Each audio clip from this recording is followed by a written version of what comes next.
In today's State House Spotlight, 7 News is on your side. We are speaking with 2 Maryland lawmakers about the latest on several bills that are making their way through the State House, including controversial ICE legislation. Here for discussions are delegates Matt Morgan and Tiffany Alston, and thank you both for joining us this morning. Now, before I get to State House business, I want to get your take on the war in Iran, and Congress will be briefed, we understand, today. So questions are being raised about the timing of the operation.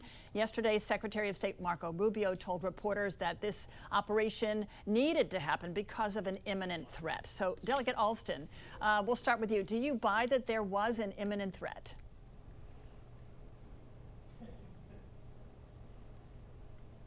Okay. Well, we'll start with you, Delegate Morgan. Do you do you Sure. buy that? Yeah. Well, look, I believe the administration and what they're telling us. This has been the world's leader in state-sponsored terrorism for years. I'm a kid that grew up back in the 80s. I remember when the hostage situation happened back in the late 70s. And look, the people that have been chanting death to America for years, when they threaten us, we should take them, we should believe them. So I believe the leaders of Iran have met their appropriate fate. Okay. And Delegate Alston, do we have you back with us now? Yes, I believe I am back now. What are your thoughts on so far keeping Congress out of the loop of the operation in Iran?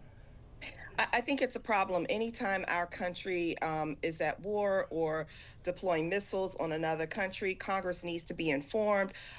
Congress has the only authority to take us to war, and I think that the administration has to let them know what's happening. And Delegate Morgan, does President Trump have the right to go to war without Congress's first saying so? Yeah, I mean, he's absolutely. using this War Powers Act of 1973 to justify the strike.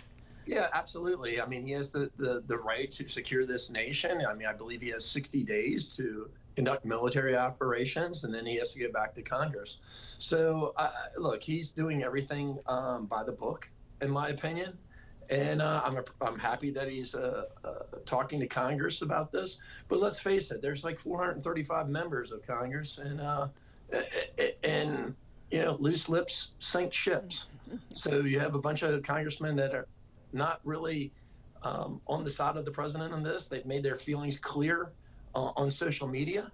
So I can see why the Secretary Rubio and President Trump are being cautious.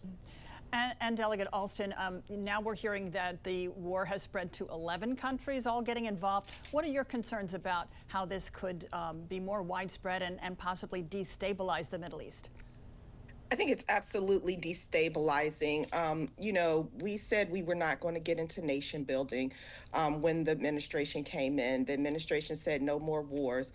We said we weren't going to send our children out to fight these endless wars. And I believe that we are headed for yet another endless war where our babies are going to be on the front line, and we've already lost lives. So I definitely think it's a problem, and it is something that we have to find a better way as a country, as a world, to deal with our conflicts.